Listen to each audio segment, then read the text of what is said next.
Hello friends, welcome to Bhumika kitchen. ನಾನು ನಿಮ್ಮ ಭೂಮಿಕಾ ಸುದರ್ಶನ್. ಹಬ್ಬಗಳು ಬರ್ತಿದ್ದ ಹಾಗೆ ಊಟಕ್ಕೆ ನಾವು ಅಡುಗೆ ರೆಡಿ ಮಾಡಬೇಕಾಗತ್ತಲ್ಲ, ಅವಾಗ ಏನಪ್ಪ ಮಾಡೋದು ಅಂತ ಅನಿಸುತ್ತೆ. ಫಸ್ಟ್ ನಮ್ಮ ತಲೆಗೆ ಹೊಳೆಯೋದೇ ಚಿತ್ರಾನ್ನ ಮಾಡಬೇಕಾದ್ರೆ ಸಿಂಪಲ್ ಆಗು ಇರಬೇಕು, ರುಚಿಯಾಗೂ ಇರಬೇಕು ಅನಿಸುತ್ತಲ್ವ. ತುಂಬ ಸಿಂಪಲ್ ಆಗಿ ಈರುಳ್ಳಿ ಬೆಳ್ಳುಳ್ಳಿ ಏನು ಉಪಯೋಗಿಸ್ದೆ 5 ನಿಮಿಷದಲ್ಲಿ ಚಿತ್ರಾನ್ನ ರೆಡಿ ಆಗೋದನ್ನು ನಾನು ಇವತ್ತು ತೋರಿಸ್ತಾ ಇದ್ದೀನಿ. ರುಚಿ ಅಂತೂ ಅದ್ಭುತವಾಗಿರುತ್ತೆ. ನೀವು ಇದನ್ನು ಲಾರ್ಜ್ ಕ್ವಾಂಟಿಟಿಯಲ್ಲಿ ಮಾಡಿ ಗಣೇಶನಿಗೆ ನೈವೇದ್ಯ ತೋರಿಸಿ ಎಲ್ಲರಿಗೂ ಹಂಚ್ಲೂಬೋದು. ಆ ಥರ ತುಂಬಾ ಟೇಸ್ಟಿಯಾಗಿರೋವಂಥ ಈ ಚಿತ್ರಾನ್ನ ಮಾಡೋದು ಹೇಗೆ ಅಂತ ನೋಡೋಣ ಬನ್ನಿ.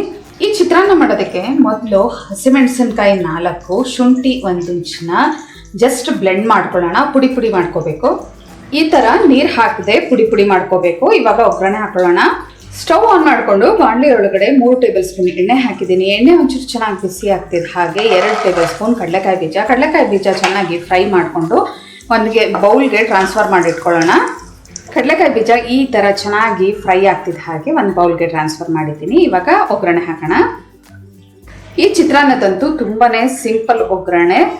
ಸಾಸಿವೆ, ಕಡಲೆಬೇಳೆ, ಉದ್ದಿನಬೇಳೆ ಎಲ್ಲ ಸ್ವಲ್ಪ ಸಾಸಿವೆ ಚೆನ್ನಾಗಿ ಸಿಡಿಯೋದಕ್ಕೆ ಶುರು ಆಗಲಿ. ಸಾಸಿವೆ ಲೈಟಾಗಿ ಸಿಡಿಯೋದಕ್ಕೆ ಶುರು ಆಗ್ತಿದೆ ಹಾಗೆ 2 ಗರಿ ಕರಿಬೇವಿನ ಸೊಪ್ಪು. ಇದಕ್ಕೆ ಈರುಳ್ಳಿ ಬೆಳ್ಳುಳ್ಳಿ ಏನು ಹಾಕ್ತಾ ಇರೋದ್ರಿಂದ ಕರಿಬೇವಿನ ಸೊಪ್ಪು ಸ್ವಲ್ಪ ಜಾಸ್ತಿ ಹಾಕಿದ್ರು ನಡೆಯುತ್ತೆ.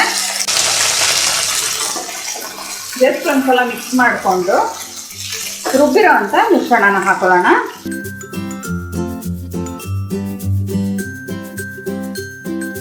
ರುಬ್ಬಿರೋ ಅಂತ ಮಿಶ್ರಣ ಹಾಕೊಂಡು ಜಸ್ಟ್ ಈ ಥರ ಒಂದ್ಸಲ ಮಿಕ್ಸ್ ಮಾಡ್ಕೊಳ್ಳೋಣ. ಎಲ್ಲ ಚೆನ್ನಾಗಿ ಮಿಕ್ಸ್ ಆಗ್ತಿದೆ ಹಾಗೆ ಒಳ್ಳೆ ಘಮ ಬರ್ತಾ ಇದೆ. ಈ ಟೈಮಲ್ಲಿ ಅರಿಶಿನ ಹಾಕೊಳ್ತೀನಿ. 1/4 ಟೀ ಸ್ಪೂನ್ ಅರಿಶಿನ, ರುಚಿಗೆ ತಕ್ಕಷ್ಟು ಉಪ್ಪು. ಅನ್ನ ಮಾಡಬೇಕಾದ್ರೆ ಉಪ್ಪು ಹಾಕಿರೋದ್ರಿಂದ ಉಪ್ಪು ಒಂದು ಸ್ವಲ್ಪ ಹಾಕೊಂಡ್ರೆ ಸಾಕು.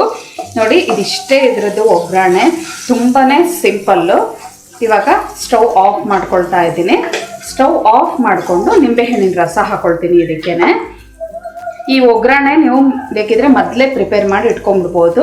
ನಾನೊಂದು ಅರ್ಧ ಹೋಳು ನಿಂಬೆಹಣ್ಣಿನ ರಸ ಹಾಕೊಂಡಿದ್ದೀನಿ. ಬೇಕಿದ್ರೆ ನಂತರ ಅನ್ನ ಕಲಿಸ್ಬೇಕಾದ್ರೆ ಹಾಕೊಂಡು ಮಿಕ್ಸ್ ಮಾಡ್ಕೊಳ್ಳೋಣ. ಈ ಚಿತ್ರಾನ್ನದ ಗೊಜ್ಜನ್ನ ನೀವು ಲಾರ್ಜ್ ಕ್ವಾಂಟಿಟಿಯಲ್ಲಿ ಬೇಕಾದರೂ ಮಾಡಿಕೊಂಡು ಫ್ರಿಜ್ಜಲ್ಲಿ ಸ್ಟೋರ್ ಮಾಡ್ಕೋಬೋದು. ನಾನಿಲ್ಲಿ 1 ಕಪ್ಪು ಸೋನಾ ಮಸೂರಿ ಅಕ್ಕಿಯಲ್ಲಿ ಹುಡಿಯಾಗಿ ಅನ್ನ ಮಾಡಿಟ್ಕೊಂಡಿದ್ದೀನಿ.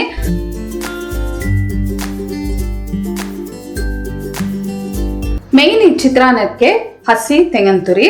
ಇನ್ ಕೇಸ್ ನೀವೇನಾದರೂ ಲಂಚ್ ಬಾಕ್ಸ್ಗೆಲ್ಲ ಪ್ಯಾಕ್ ಮಾಡಬೇಕು ಅಂತ ಟೈಮಲ್ಲಿ ಈಗ ತೆಂಗಿನ ತುರಿನೇ ಒಗ್ಗರಣೆಯಲ್ಲಿ ಹಾಕಿ ಬಾಡಿಸ್ಕೋಬೋದು. ಅವಾಗ ಮೆಣಸಿನ್ಕಾಯಿಯೂ ಜಾಸ್ತಿ ಹಾಕಬೇಕು, ನೀವು ಎಣ್ಣೆನೂ ಜಾಸ್ತಿ ಹಾಕಬೇಕಾಗತ್ತೆ. ನಾನಿಲ್ಲಿ ಒಂದು 3 ಟೇಬಲ್ ಸ್ಪೂನ್ ಹಸಿ ತೆಂಗಿನ ತುರಿ ಹಾಕೊಂಡಿದ್ದೀನಿ. ಸಣ್ಣ ಕಟ್ ಮಾಡ್ಕೊಂಡಿರೋವಂಥ 1 ಟೇಬಲ್ ಸ್ಪೂನ್ ಕೊತ್ತಂಬರಿ ಸೊಪ್ಪು, ಕಡಲೆಕಾಯಿ ಬೀಜ ಫ್ರೈ ಮಾಡ್ಕೊಂಡಿರೋದನ್ನ ಹಾಕ್ಕೊಂಡು ಇವಾಗ ಎಲ್ಲ ಚೆನ್ನಾಗಿ ಮಿಕ್ಸ್ ಮಾಡ್ಕೊಳ್ತೀನಿ. ಮುಟ್ಟೋಷ್ಟು ಬೆಚ್ಚಗಿದೆ, ಅದಕ್ಕೆ ಕೈಯಲ್ಲೇ ಮಿಕ್ಸ್ ಮಾಡ್ಕೊಳ್ತಾ ಇದ್ದೀನಿ. ಎಲ್ಲ ಚೆನ್ನಾಗಿ ಈವನ್ ಆಗಿ ಮಿಕ್ಸ್ ಮಾಡ್ಕೊಂಡಿದ್ದೀನಿ. ಇನ್ನೊಂದು ಚೂರು ಉಪ್ಪು ಬೇಕಾಯಿತು ಅನಿಸ್ತು, ಉಪ್ಪು ಹಾಕೊಂಡಿದ್ದೀನಿ. ನೋಡಿ ಎಷ್ಟು ಹುಡಿಯಾಗಿ ಎಷ್ಟು ಚೆನ್ನಾಗಾಗಿದೆ. ಈರುಳ್ಳಿ ಬೆಳ್ಳುಳ್ಳಿ ಇಲ್ಲದೇನೂ ತುಂಬ ರುಚಿಯಾಗಿರುವಂಥ ಚಿತ್ರಾನ್ನ ಮಾಡ್ಬೋದು. ಈ ಸಲ ಹಬ್ಬಕ್ಕೆ ನೀವು ಕೂಡ ಈ ಚಿತ್ರಾನ್ನ ಮಾಡಿ ದೇವ್ರಿಗೆ ನೈವೇದ್ಯ ತೋರಿಸಿ. ಒಬ್ಬಟ್ಟು, ಕಡುಬು ಇವೆಲ್ಲ ಇರುತ್ತೆ. ಆವಾಗ ಲೈಟಾಗಿರೋವಂಥ ಚಿತ್ರಾನ್ನ ಬೇಕು ಅನಿಸುತ್ತೆ. ಸಿಂಪಲ್ಲಾಗಿ ಒಂದು ಒಗ್ಗರಣೆ ಹಾಕ್ಕೊಂಡು ಈ ಥರ ಚಿತ್ರಾನ್ನ ಮಾಡಿಕೊಂಡ್ರೆ ತುಂಬ ರುಚಿಯಾಗೂ ಇರುತ್ತೆ. ನಿಮಗೆ ಊಟಕ್ಕೆ ಒಂದು ಒಳ್ಳೆ ರೆಸಿಪಿನೂ ಸಿಕ್ಕಂಗಾಗುತ್ತೆ. ಮತ್ತೆ ತಡ ಈ ಸಲ ಹಬ್ಬಕ್ಕೆ ಈ ಸಿಂಪಲ್ ಆಗಿರೋವಂಥ ಚಿತ್ರಾನ್ನ ಮಾಡಿ ಹೇಗಿದೆ ಅಂತ ನನಗೆ ಕಮೆಂಟ್ ಬಾಕ್ಸಲ್ಲಿ ತಿಳಿಸಿ. ಇವತ್ತಿನ ಈ ಸಿಂಪಲ್ ರೆಸಿಪಿ ನಿಮ್ಗೆ ಇಷ್ಟ ಆದರೆ ಲೈಕ್ ಮಾಡಿ, ಶೇರ್ ಮಾಡಿ. ಯಾರೆಲ್ಲ ಇನ್ನೂ ಭೂಮಿಕಾ ಕಿಚನ್ಗೆ ಸಬ್ಸ್ಕ್ರೈಬ್ ಆಗಿಲ್ಲ ದಯವಿಟ್ಟು ಸಬ್ಸ್ಕ್ರೈಬ್ ಆಗಿ. Thanks for watching.